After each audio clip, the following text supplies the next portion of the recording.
사도행전 26장 14절 15절 같이 읽습니다.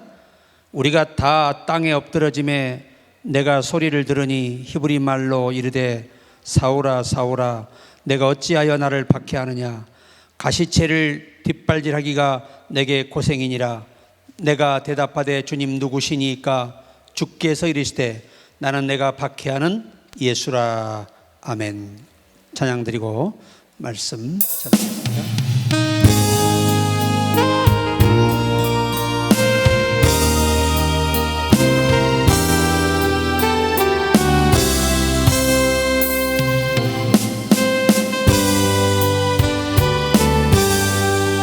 날 구원하신 주 감사, 모든 것 주심 감사, 지난 추억이 내 감사, 주 내 곁에 계시네.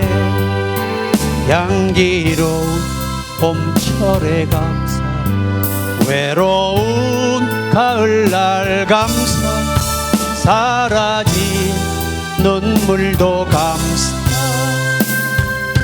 나의 영원 평안에 응답하신 기도 감사, 거절하신 것 감사, 해처럼 높으신 감사, 모든 것 채우시네.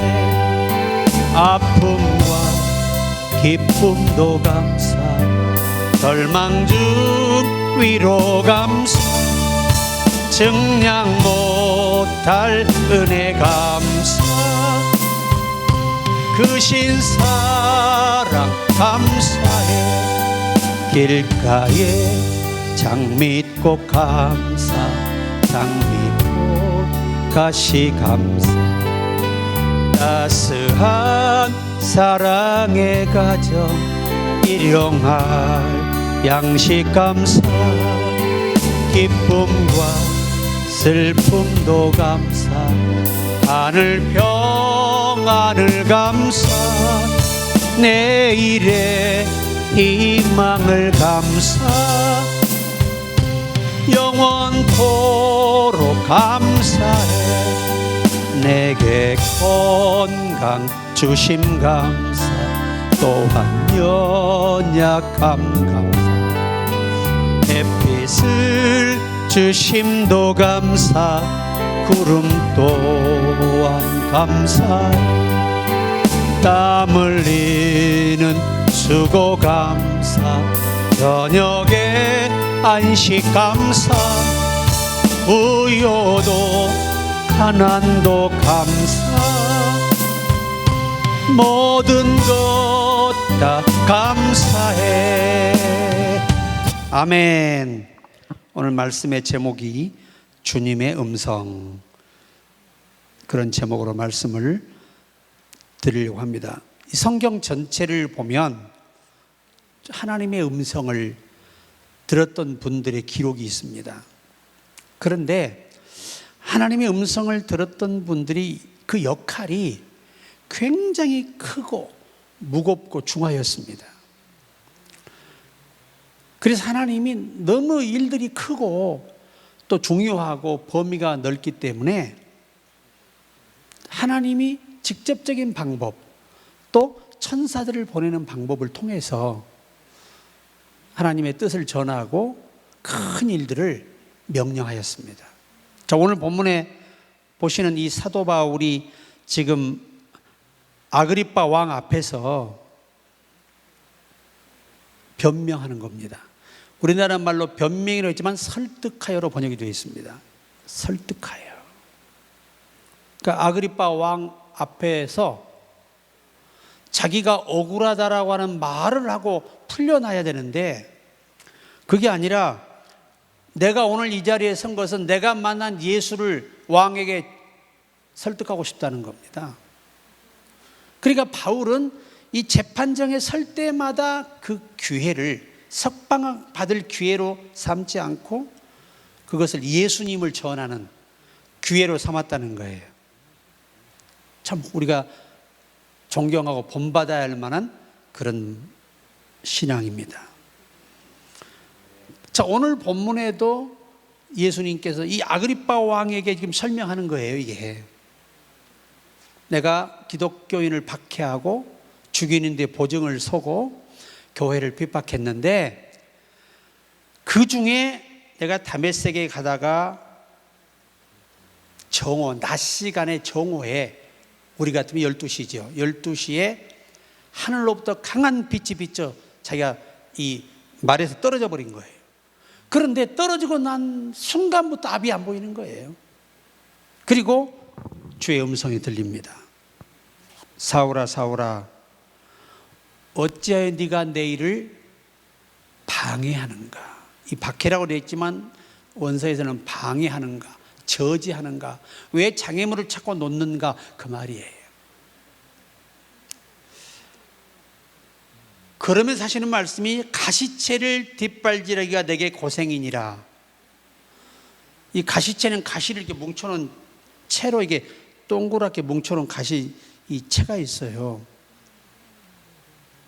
당시 전승에 의하면 예수님 머리에 씌웠던 채라고 합니다.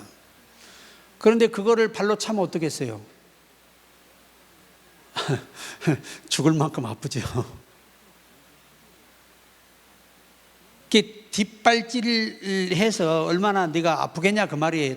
다시 말하면 너는 지금 네 영혼을 아프게 하고 있고, 네 양심을 아프게 하고 있고, 네가 하는 모든 행동이 결코 기쁜 일이 아니라는 겁니다. 복된 일이 아니라는 걸 이렇게 표현한 거예요. 자, 그러시면서 네가 방해하고 저지하고 장애물을 놓는 바로 예수다. 사실 사도 바울이 구약의 메시아가 누구일까만 확실히 잡으면 그는 모든 성경이 다 풀리거든요. 왜냐하면 성경 박사잖아요. 바리새인들은 성경을 연구하는 사람들, 해석하는 사람들이에요. 그리고 아예 영적으로 살기 위해서 그 금욕주의를 주장하며 술을 먹지 않으며 오직 여호와만 바라보는 사람들이에요.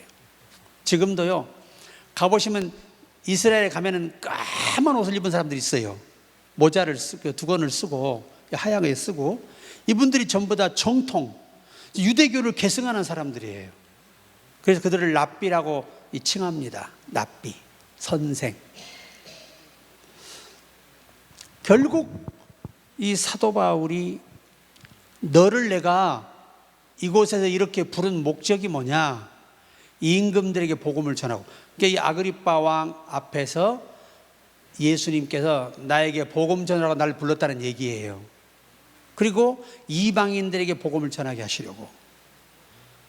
그러니까 이방의 선교사로 하나님이 쓰셔서 오늘 땅 끝까지 복음을 이루는 주역이 바로 사도 바울이에요.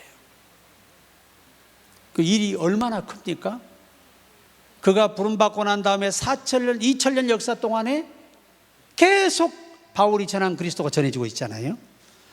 이 막중한 마지막 때의 임무를 위해서 바울에게 직접 부르셔서 회개시키시고 만나주시고, 그 영적인 사람이잖아요. 그러니까 항상 성령에 이끌려 사는 모습을 볼 수 있습니다. 이게 뭐냐면 주님과 대화하는 방법을 터득했다는 거예요. 주님과 자기만의 대화법을 터득한 거죠. 그것은 주님과 그만큼 가까워지고 신뢰가 쌓았다는 이야기입니다. 두 번째 사람, 이 신발 한 짝 얘기를 먼저 들려드리고 넘어가려고 합니다. 열차가 막 출발하려는 기차에 간디가 올라탑니다. 여러분, 인도의 성자 간디 아시죠? 평화주의자. 근데 올라타다가 그 순간 그의 신발 한 짝이 벗겨져서 플랫폼 바닥에 떨어져 버렸어요. 기차가 이미 움직이고 있었기 때문에 간디는 그 신발을 주울 수가 없었습니다. 그러자 간디는 얼른 나머지 신발 한 짝을 벗어서 그 옆에 플랫폼에 떨어뜨렸습니다. 함께 동행하던 사람들은 간디의 그런 행동에 이해할 수가 없었습니다. 그런데 그 이유를 한 승객이 묻는데 그 질문에 간디는 미소를 지으며 이렇게 말했습니다. 어떤 가난한 사람이 바닥에 떨어진 신발 한 짝을 주었다고 생각해 보십시오. 그에게 그것이 아무런 쓸모가 없을 것입니다. 하지만 이제 나머지 한 짝마저 갖게 되지 않았습니까? 그리고 오히려 감사하더라는 겁니다. 신은 이렇게 해서라도 어려운 사람을 돕게 하시더라. 그렇게 설득을 한 거예요. 그러니 모든 사람들이 그를 존경할 수밖에 없죠. 얼마나 생각이 깊고 참 훌륭하냐 이 말이에요. 우리도 그런 인격과 좀 넘치는 영적 생각이 앞서기를 주의 이름으로 축원합니다. 두 번째는 사도 베드로입니다. 이 성경에는 다 하려면 밤새도 못하죠. 사도 베드로가 주의 음성을 들었습니다. 사도행전 10장 13절에 또 소리가 있으되 베드로야 일어나 잡아먹으라 하거늘 이방인 교회를 세우기 직전에 하나님이 아직 되새김질 못하고 굽이 갈라지 않은 그런 부정한 짐승인 이방인을 잡아먹으라 표현한 것은 다른 의미가 아닙니다. 그들을 구원하라. 항상 그들을 어디 안에 두라? 내 안에 두라는 겁니다. 그리고 베드로 네 안에 항상 그들을 두고 또 주님 안에 그들을 두라는 의미를 새기기 위해서 그 환상을 보여주신 거예요. 잡아먹으라. 그랬더니 베드로가 하는 말이 주여 율법에 금하신 것들입니다. 어떻게 이 부정을 먹으라 하십니까? 그때 예수님 말씀이 중요하죠. 내가 깨끗게 한 것을 어찌하여 속되다 하느냐. 바로 그들이 우리들이에요. 이방인들을 두고 하신 말씀이에요. 사도행전 12장 7절에 호련히 주의 사자가 나타나 옥중에 광채가 빛나며 또 베드로의 옆구리를 쳐 깨워 이르되 급히 일어나라니 쇠사슬이 그 손에서 벗어진지라. 베드로가 옥에 갇혀 있는데 천사를 급파하셨어. 근데 급파된 동기가 뭐냐? 성도들이 밤을새 베드로를 철회하고 있었어요. 그러니까 목회자는 성도들의 기도가 없이는 성공할 수가 없어요. 그건 철칙이에요. 성경의 철칙. 성도들의 기도가 그 목회자를 옥중에서 죽을 사람을 살려내요. 그래서 바울이 항상 그 성도들의 기도를 간곡히 부탁하죠. 너희가 나를 위해 기도하되 복음의 비밀을 담대히 전하게 해달라고 기도해달라. 다시 말하면 죽음 앞에서도 예수 전하 죽게 해달라고 소원을 아랬던 거고 그렇게 기도 부탁을 했던 것입니다. 그리고 베드로가 좀 대단한 것은 그렇게 복음을 못 전하게 박해하고 때리니까 내가 하나님 앞에서 너희 말이 옳은가 판단하라고 단호하게 딱 거절해 버립니다. 우리에게 그런 믿음이 필요한 것입니다. 그래서 결국 사도 베드로는 예루살렘의 교회를 세우고 그리고 이방의 교회를 세우는 개척자가 됐어요. 최초에. 얼마나 그 주님이 이 베드로에게 애정을 쏟았는지를 아셔야 돼요.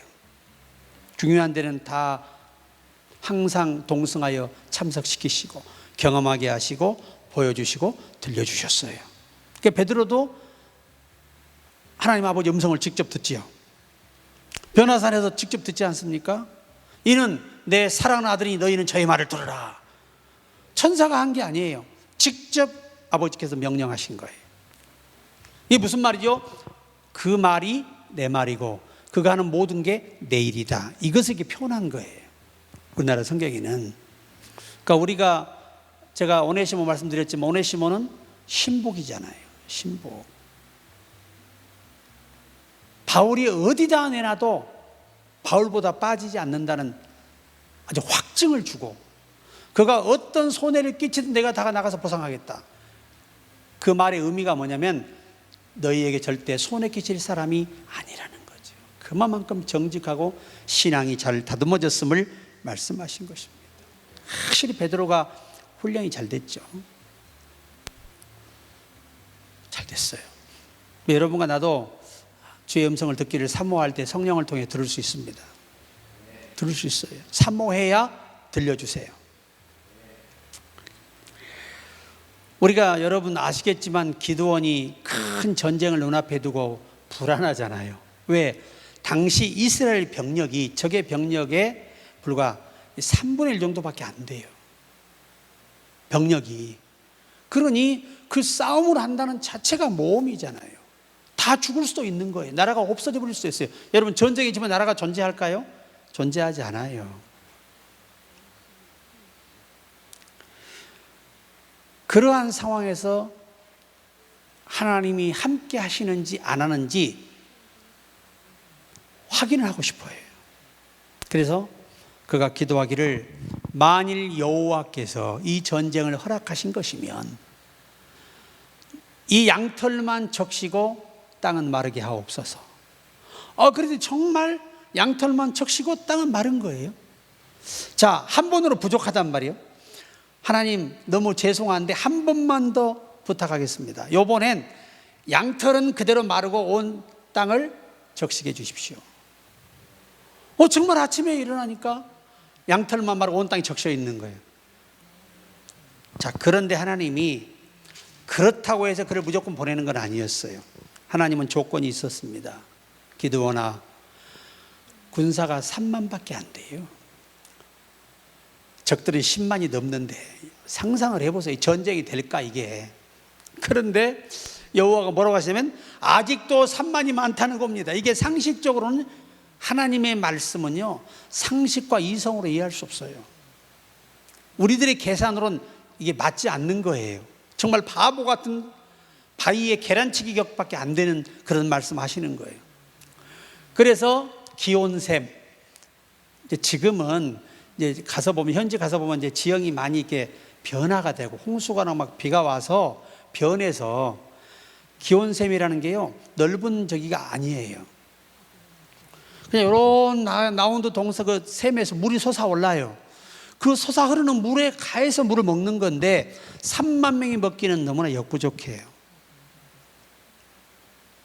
그런데 자, 물을 먹게 해라 그래 놓고는 이 손으로 이렇게 웅켜서 핥아 먹는 사람만 골라내라는 거예요. 그게 몇 명이냐? 300명이에요.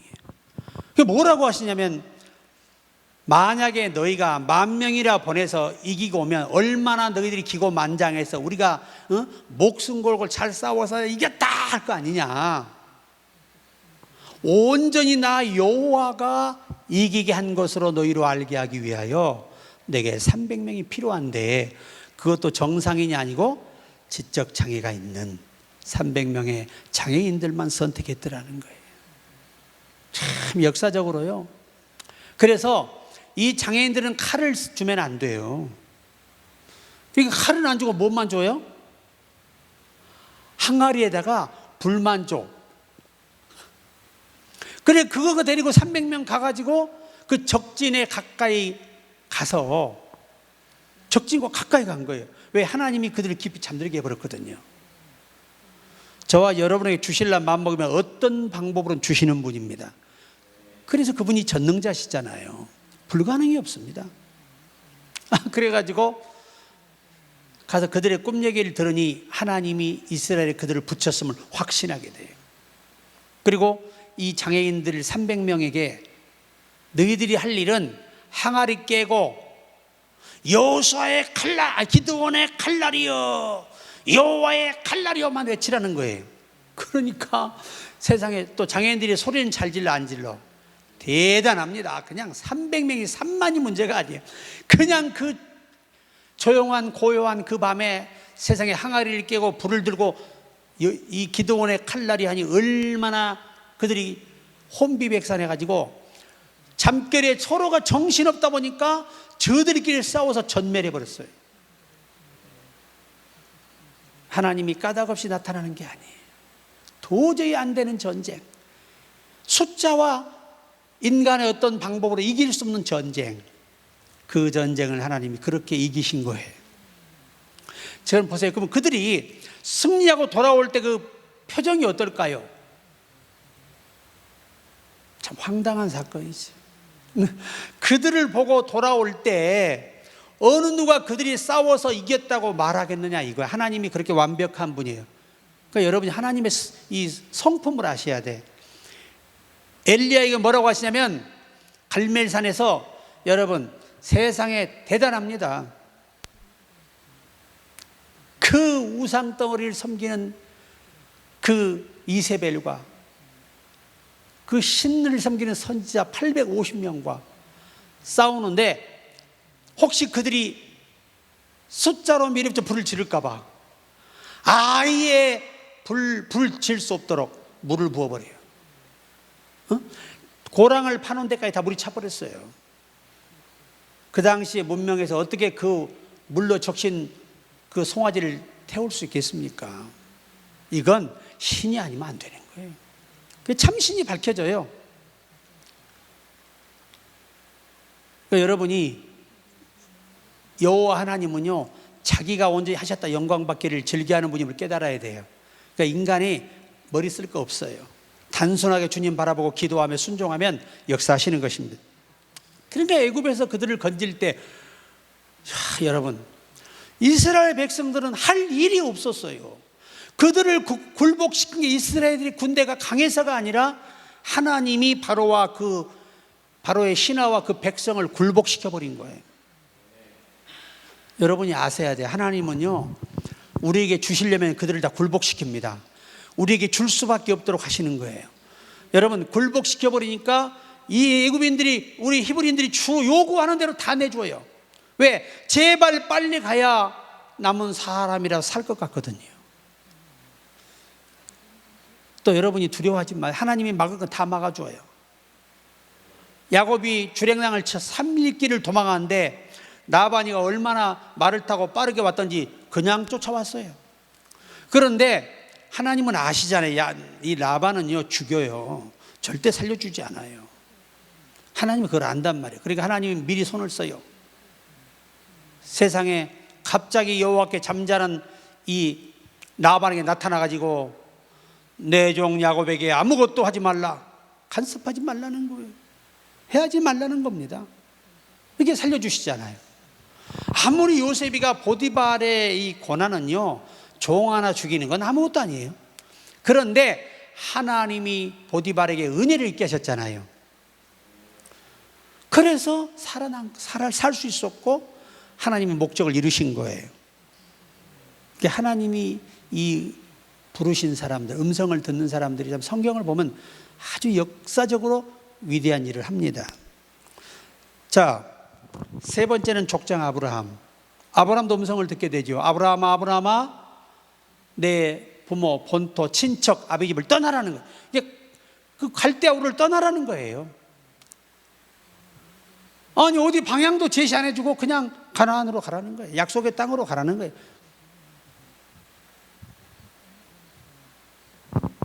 창세기 22장 11절에 여호와의 사자가 하늘에서부터 그를 불러 이르시되 아브라함아, 아브라함아 하시는지라.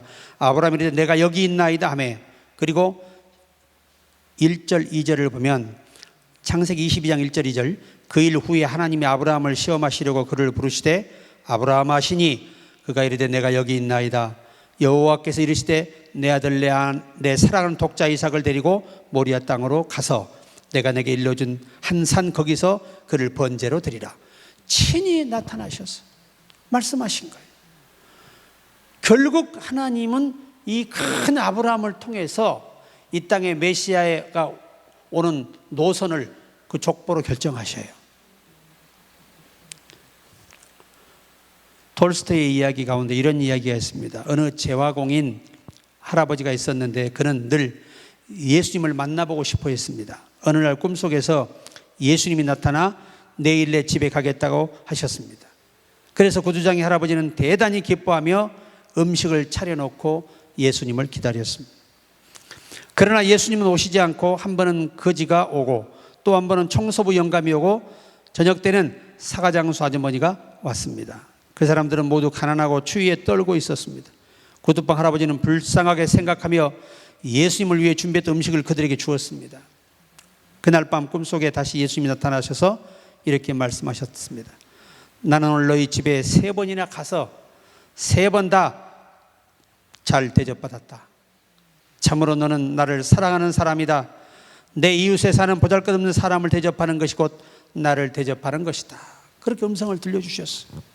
그러니까 여러분이 내보다 약하고 부족한 사람들을, 그들 속에 예수님이 그들을 보낼 수 있음을 생각하고 누구에게나 친절하고 사랑을 베풀며 헌신적이시기를 바랍니다. 넷째는 모세 선지자입니다. 물어보나 마나죠. 모세 얼마나 하나님 호렙산에서 크게 불렀어요. 부르신 목적이 뭡니까? 출애굽기 3장 4절에 여호와께서 그가 보려고 돌이켜 오는 것을 보신지라 하나님이 떨기나무 가운데에서 그를 불러 이르되 모세야 모세야 하시매 그가 이르되 내가 여기 있나이다. 그리고 거기서 기적을 보이셨어요. 체험을 시켜줬어요. 지팡이가 뭐가 됐어요? 뱀이 됐다. 지팡이가 돌아오죠. 손이 문둥병 걸렸다가 아이 손처럼 깨끗해졌어요.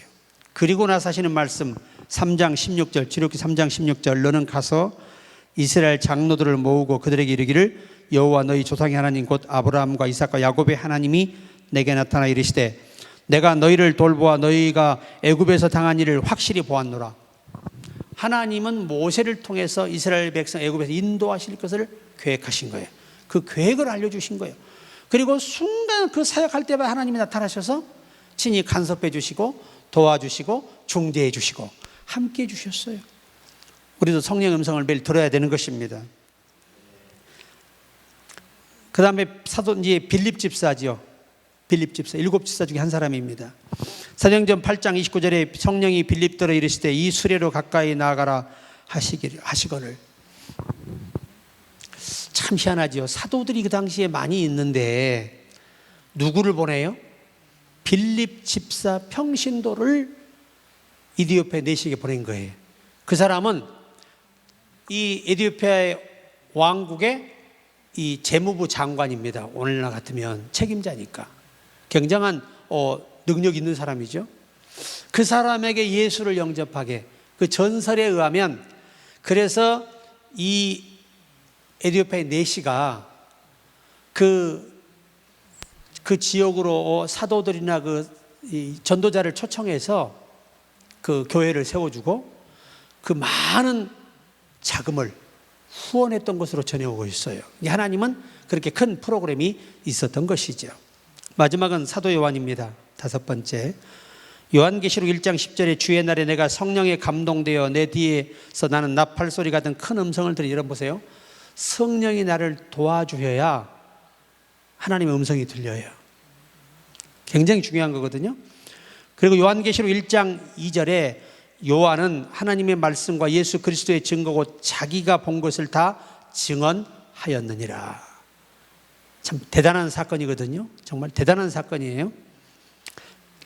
미국의 강철한 카네기는 참 유명한 부자였습니다. 하지만 카네기가 어렸을 때는 매우 가난한 집에서 태어나 가난한 생활 속에서 자랐습니다. 하루는 어머니의 손에 이끌려 시장에 갔을 때 이런 일이 있었다고 합니다. 시장 한 구석에서 빨간 앵두를 큰 바구니에 수북이 쌓아놓고 파는 할아버지가 있었습니다.